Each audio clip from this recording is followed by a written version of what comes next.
Hi, my name is Reverend Adrian Mobley Bowie, and you've already met my partner, my significant other. And as a person of African descent here in MCC, I first came to MCC in, believe it or not, 1996. There was a person, we were a part of a sisters group, and in that group, someone shared that we should go and hear this pastor. And that pastor was Reverend Carolyn Mobley. And I went to MCC Resurrection, and lo and behold, I felt a connection. I thought to myself, if this person who is short in stature can be expressive enough to be out and proud, then I can do it too. So that was my introduction to MCC. And as I became a part of metropolitan community churches, I did notice that there was a disparity.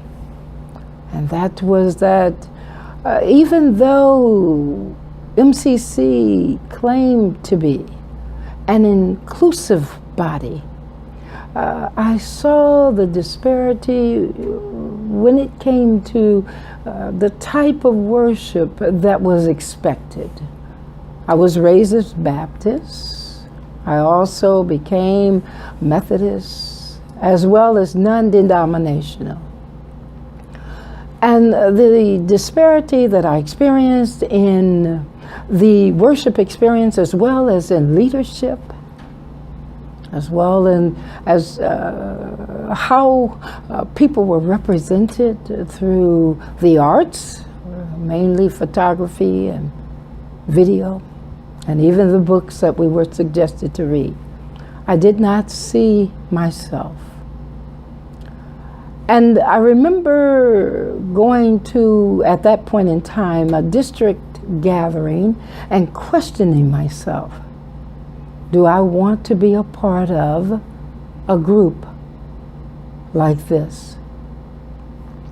And the one thing that stood out in my mind was that when Troy Perry went through his experience, and he was called by the Creator to be that person that would boldly step out and suggest to the religious community that GLBT, same gender loving, queer questioning, SOGI people should be a part of that religious experience and should be at the table. I thought to myself, I can do this. And so I've been a part of MCC all of these years. And I've seen just a little bit of growth. But I'm hoping for more.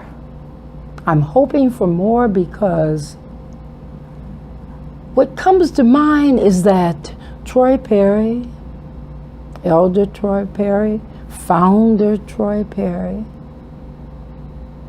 Elder Nancy Wilson, Moderator Nancy Wilson, they were very much a part of building the temple.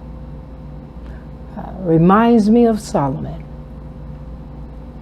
But upon building the temple, the inclusivity piece of it was somewhat left behind. Yes, the same gender-loving community, bisexual community, transgender community, and all others were included. But we are the ones that should carry this torch further. Not only should we build the temple, we now should occupy the temple with all of those people that fall into being different. Now that the GLBT and questioning queer intersect community is more accepted, it is our job, because that's who we are, because that's who the Creator called us to be, to include those who would still be considered the marginalized.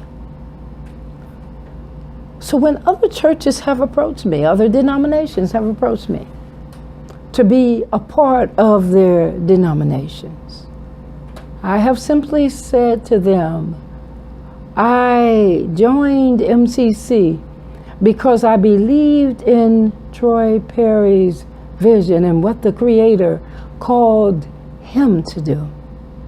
Therefore, I must do the same. He was the only one that was bold enough to step out there and challenge the religious community. And because of him, no matter how anyone wants to slice it, there's others that have grown up that are bold enough to have GLBT people. And I'm going to introduce you to another word, SOGI. The young people are calling themselves SOGIs. It stands for sexual orientation, gender, identity, expression. That includes all of us. Because we are that group of people, then I think that we have a charge to keep.